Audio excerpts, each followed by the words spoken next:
Welcome back, students. Today we are going to discuss Unit 6 Multicellularity, Structure and Function of Animal Life.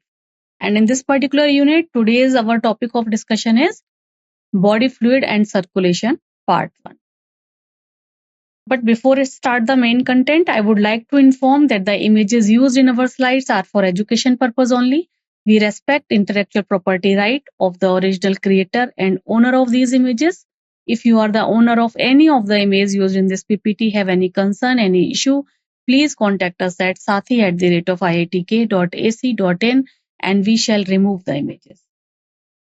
In this particular video lecture, we are going to discuss about circulation, closed and open vascular system, structure and pumping action of heart, arterial blood pressure, and lymph. So let's start the topic. Okay. So waste and harmful substance are continuously produced in our body, right? Because of the metabolic activity which is continuously going on in several cells in our body. So continuously this waste also produced in our body, but removal of this waste and harmful substances must for our healthy tissue function, right? So in simple organism, removal occur through normal, circulation of water, like in a sponge, like in coelentrates, they actually circulate water throughout their body and just intake and outtake of material or nutrients occur through this circulation only. But in complex organism like in human, primarily for the transportation need, blood actually used up by the complex organism like in human.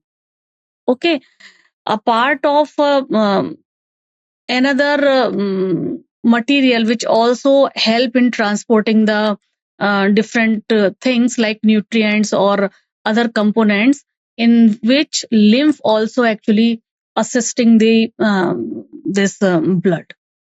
Lymph also assisting in transporting certain substance in our body. Okay, so what is blood? First of all, we have to understand the type of tissue blood is. Blood is a connective tissue. Blood is a type of connective tissue which we can use a term special kind of connective tissue. Our blood is having so many components in it, or it is made up of so many components. Like there is a fluid like material, like fluid matrix is it is a component of blood. It is known as plasma. Some component actually known as formed elements, which actually contains RBC or erythrocytes, WBC or leukocytes, and thrombocytes or platelets. Okay, so first component, plasma, that is a fluid material. Some other components like cell-like structure, RBC or erythrocyte, WBC or leukocyte, and platelets or thrombocytes. So these are the components of blood. As you can see in this particular picture, this is fluid-like structure, yellowish one is plasma. This red biconcave shaped structure is known as RBC. This white or bluish nucleated cell is known as white blood cell. And there are some elements which are present in the plasma. These are known as platelets, which actually helping blood in coagulation. Okay, these are the component of blood. So overall, total out of 100% of blood, 55% blood contains this plasma material, viscous fluid. Okay, and in blood mostly it is present, this connective tissue is present in a liquid form, right? So predominantly water is present, 90 to 92%, And some amount of protein is also present in our blood, like 6 to 8%. Apart from these components, blood contains some minerals also. And what is the composition of these minerals? 1 to 2%. What are those minerals? Like sodium, calcium, magnesium, HCl3, bicarbonate ion, chloride ion, and some organic molecules like glucose, amino acid, lipids are also present. If we just cut out the clotting factor from this plasma, that time we can use the term serum for the same.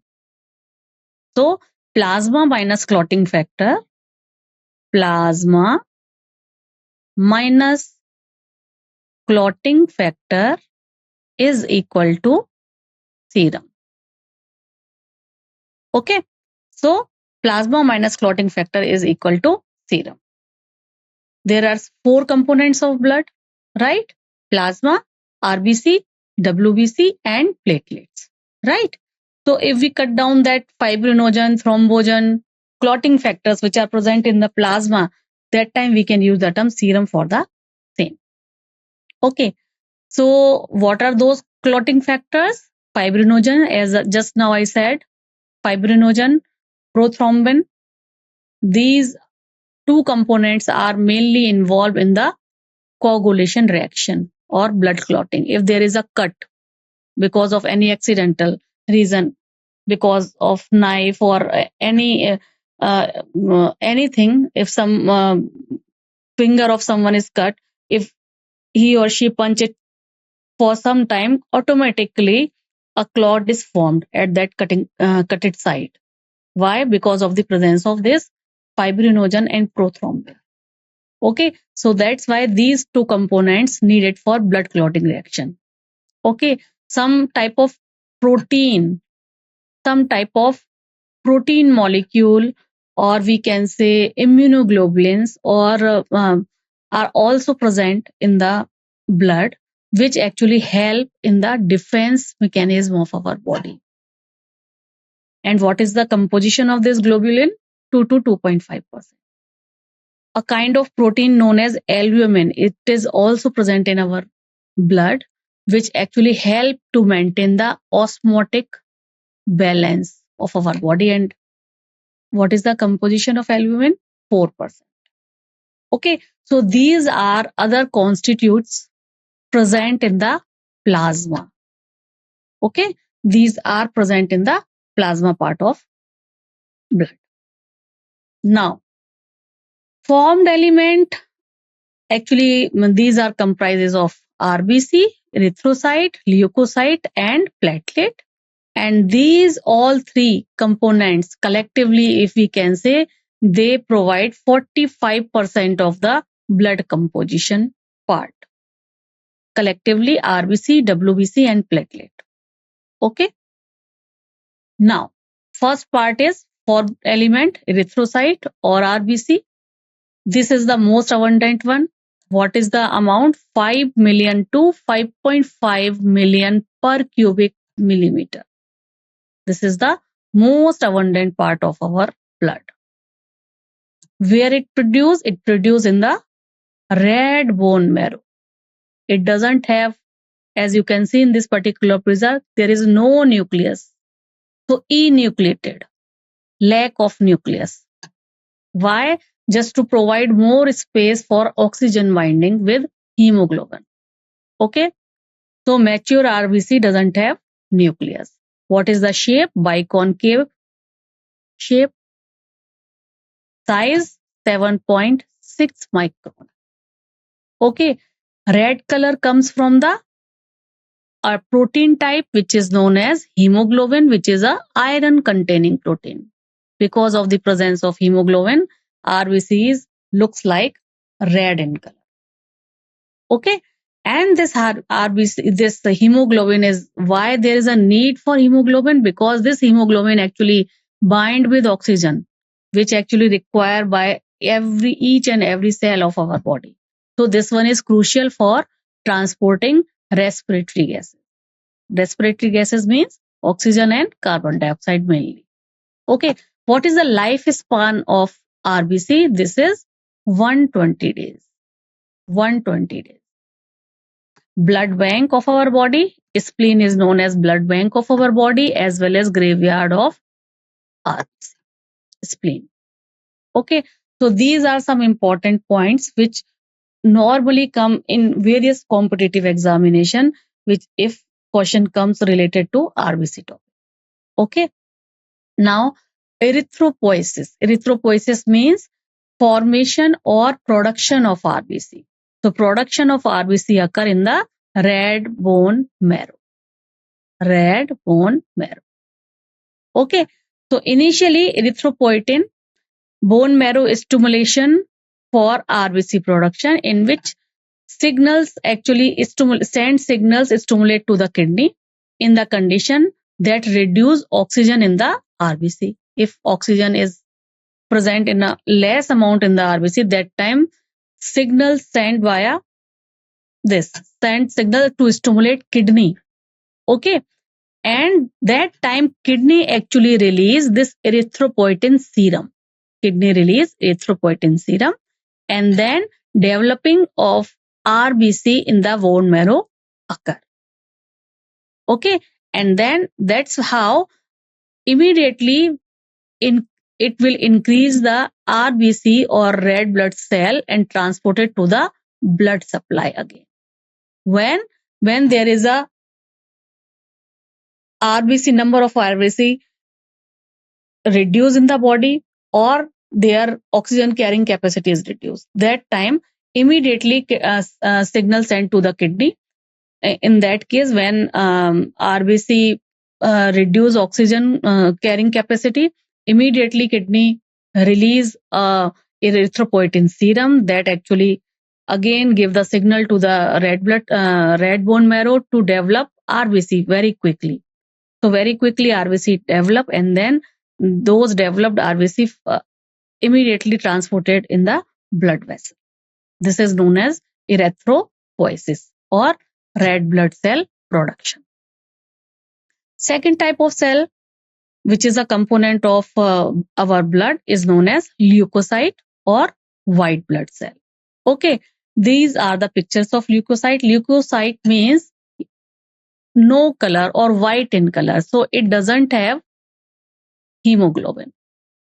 Okay, and these are colorless and nucleated. As you can see this picture, their nucleus is there. Different type of nucleus is present in various type of WBC. What is the lifespan? As WBC is mainly involved in the defense part of our body, so it continuously fight with the foreign particle or antigen, which comes and want to give their response to our body. That time leukocyte immediately fight with the antigen type. So their lifespan is very few hours. It range from few hours to few days. So while if you compare this, RBC's lifespan 120 days. Okay, size is its size can vary 6 to 20 micron.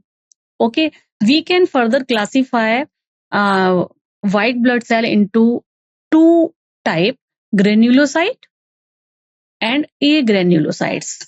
On the presence of the granules, various granules are present in these upper three cells, which is known as neutrophil, basophil, and eosinophil. While these two, bottom two, lymphocyte and monocyte, they are not having any type of granule, so they comes under agranulocyte category. Okay, so there are 5 type of leukocyte. First three, neutrophil, basophil, and eosinophil comes under granulocyte category, while lymphocyte and monocyte comes under agranulocyte category. Okay, so most abundant one is this neutrophil. What is the role of neutrophil? Phagocytosis of antigen, phagocytosis of any type of bacteria or pathogen. Okay, so neutrophil 60 to 65% cells, out of total cells, 60 to 65% comes under neutrophil category. Second one is eosinophil. Eosinophil actually control allergic reaction, allergy related reactions. Okay, so 2 to 3% part of eosinophils are present. And the third one, basophils. The basophil mainly involved in the histamine or heparin related reaction. Okay, histamine and heparin. Again, it is also related with the allergic reaction, histamine or any type of cut or pain or these type of reactions. Okay, while agranulocyte, monocyte and lymphocyte, monocyte mainly involved in the phagocytic reaction, phagocytosis, while lymphocytes mainly involved in the production of antibodies, okay, immunoglobulins. So lymphocytes further we can categorize into two type, T lymphocyte or B lymphocytes. Okay, so these are mainly involved in the production of antibody. Okay, monocytes comes under the this category, largest WBC. Monocyte comes under largest WBC category, while this lymphocytes, these are small. So smallest WBC, if question asked about what kind of WBC comes under smallest WBC category, then your answer should be lymphocyte. Okay, so both type comes under agranulocyte category. Okay, monocyte, largest one, lymphocyte, smallest one. Now, third part, platelet, or we can use the term thrombocyte for the same. So platelets actually cell fragments derive from megakaryocyte in the bone marrow. Megakaryocyte in the bone marrow. Okay. So what is the amount? These are present in the 1.5 lakh to 3.5 lakh. There is a range 1.5 to 3.5 lakh platelet per millimeter cube. Okay, this platelet is mainly involved in the blood clotting reaction, or we can say coagulation reaction. So from the myeloid stem cell, first signal comes from the kidney and liver side through thrombopoietic reaction for the development of RBC. It will give the signal to the stem cell. From a stem cell, immediately it will produce megakaryoblast. From megakaryoblast to megakaryocyte will generated, and from this megakaryocyte, immediately platelets will generate. Okay, so if platelet number of platelet reduce, then it means it will related to the clotting disorder.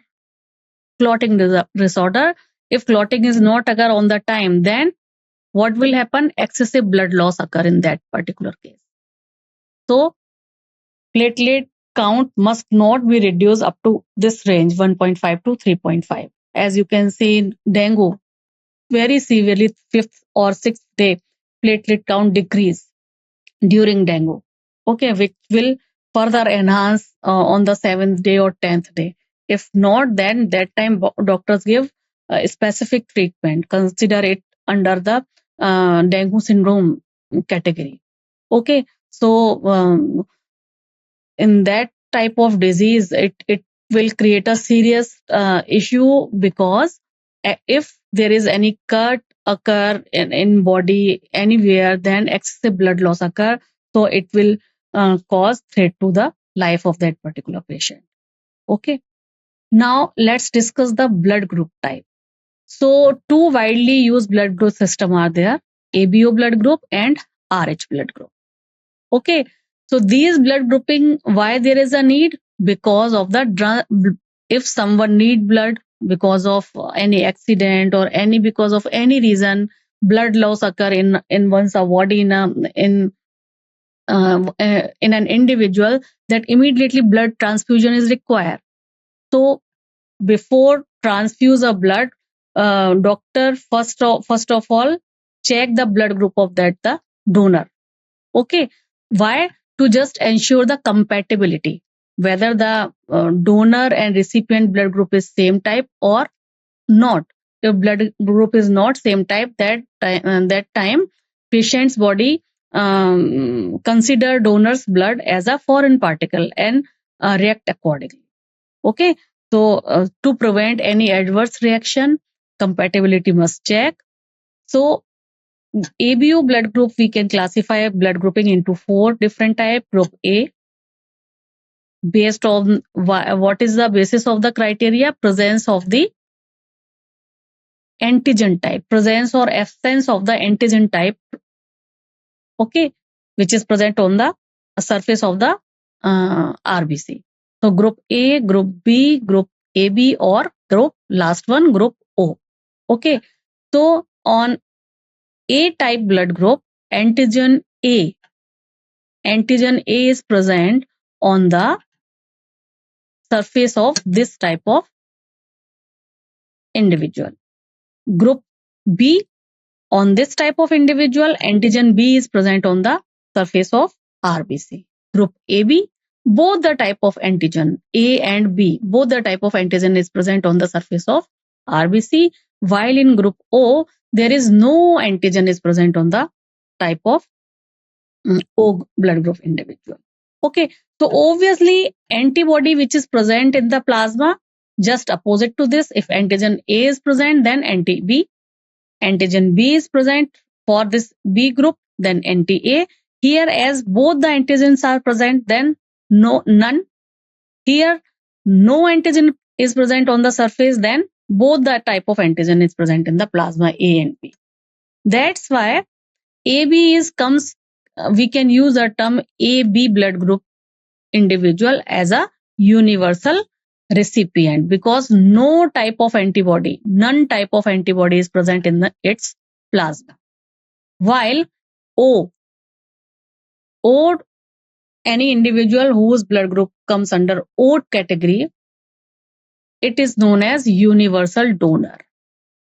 Universal donor, because in this type of individual, no antigen is present in its RBC. Okay.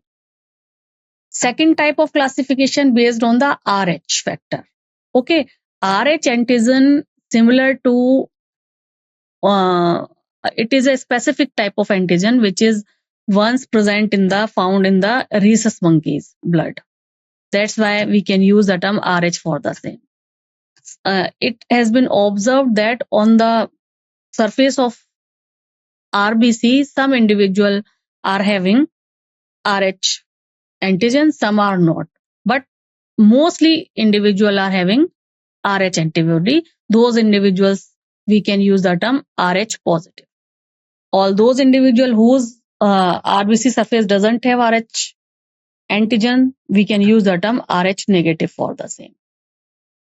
Okay, so those lacking this antibody are called RH negative antigen. So an RH negative person, if exposed to RH positive blood, then what will happen? If exposed to RH positive blood, that time this RH negative person's body immediately produce antibody for this blood group, for this particular antigen which is present on the donor's blood. Okay, so RH blood group identification or its cross examination should be matched before blood transfusion, otherwise it will create a serious problem for the recipient. Okay, one of a very important disease which is known as disorder, we can say, which is known as erythroblastosis fetalis. Okay, what is this erythroblastosis fetalis?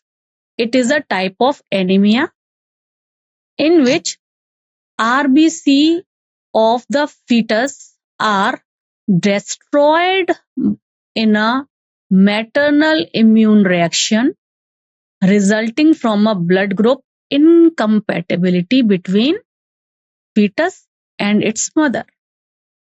Like this is mother is RH negative, means in mother's body there is no RH antigen is present. but this fetus contains Rh positive blood group.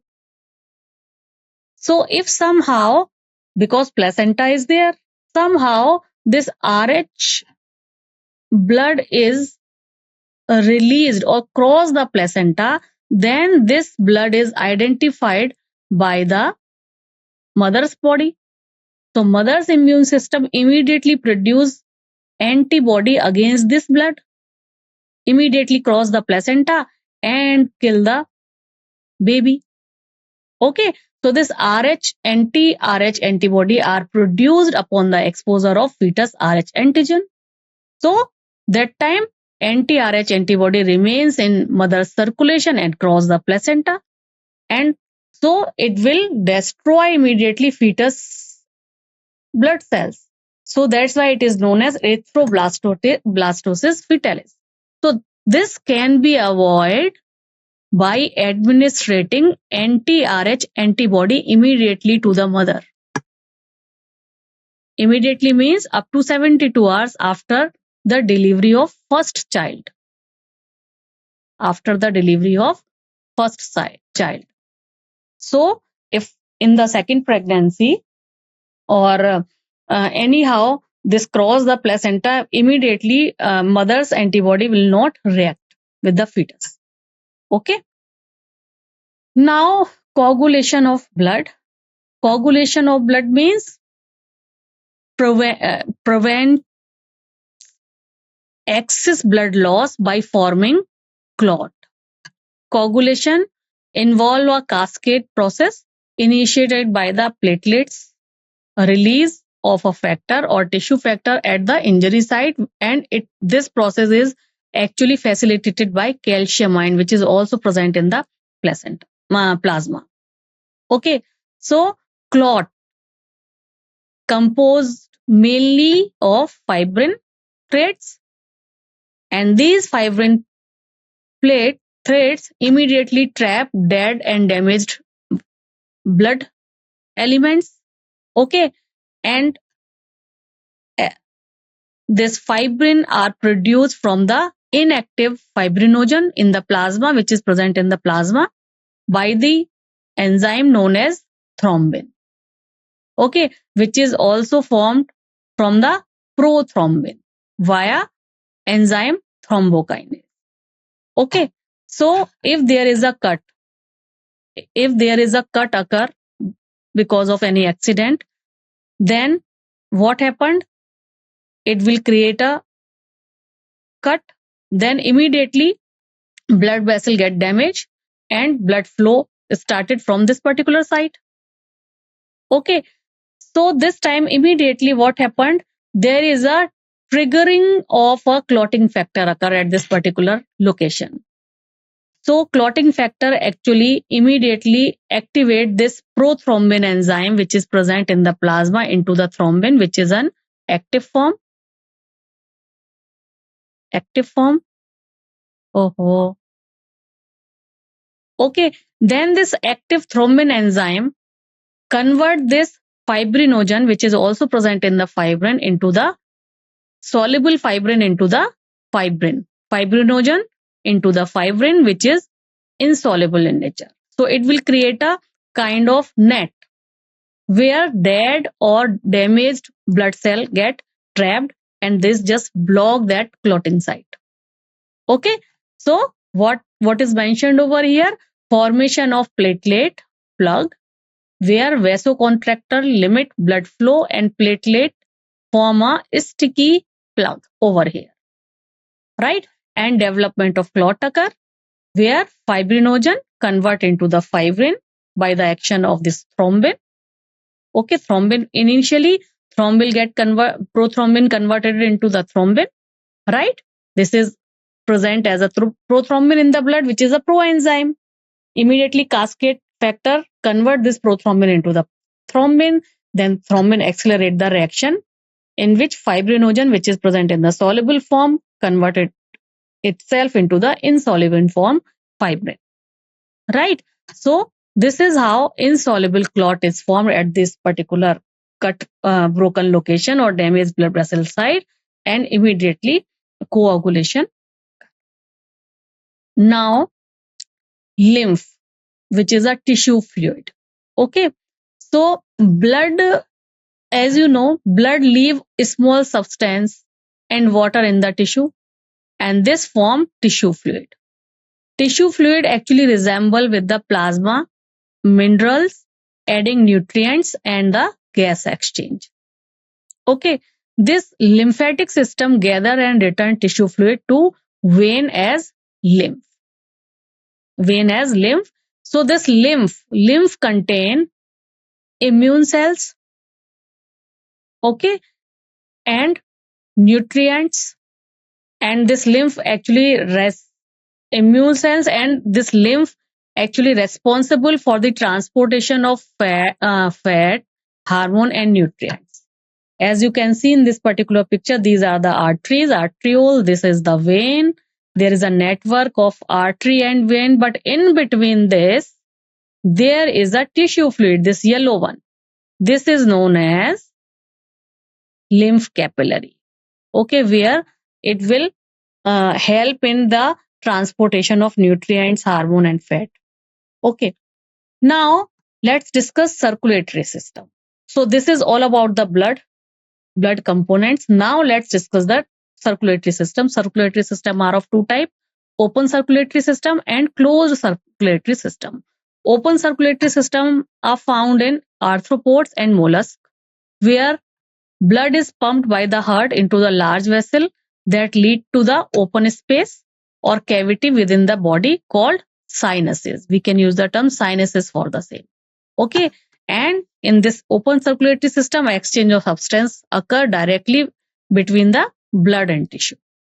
Okay, while in closed circulatory system, which is present in the annelids and chordates, blood is always contained within a network of blood vessels. There is no open system. Okay, so it considered advantageous as it allow for more precise regulation of blood flow. Okay, so lower animal open blood circulation is there, while a higher one closed circulatory system is there. In vertebrates, circulatory system or heart, it is a muscular structure or muscular chambered form.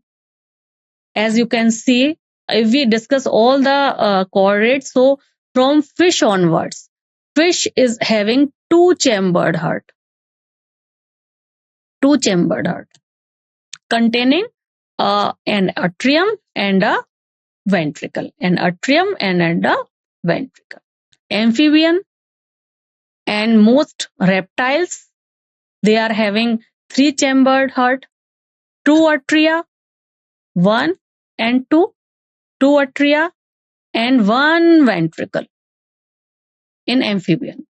Okay, however, in crocodile, birds and mammals, in reptiles, crocodiles, okay, this is the exception in reptiles, and bird and mammals, they are having four-chambered heart, where two atria and two ventricles are.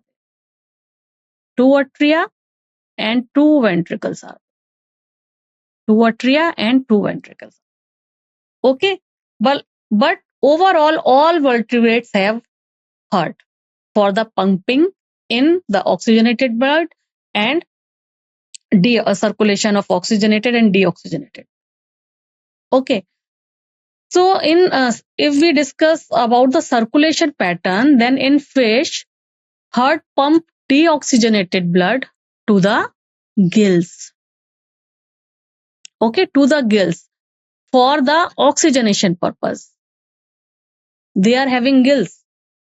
Okay, for the oxygenation purpose before distributing it throughout the body in single circulation. While in amphibia and reptiles, left atrium receive oxygenated blood from the respiratory organs.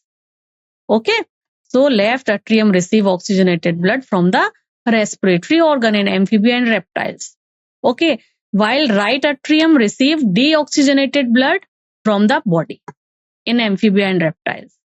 And in blood mix in the single ventricle before pumping out, and That's why we can use the term incomplete diverse circulation for amphibia and reptile, because they are having single ventricle, so oxygenated and deoxygenated both mixed up in the ventricle.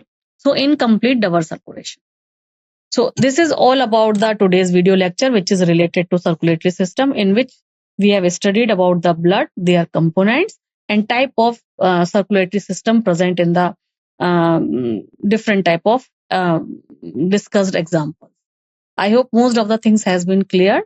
If still you have any query related to today's video lecture, please let me know. We will discuss it later on. Till then, take care. Bye bye and keep learning.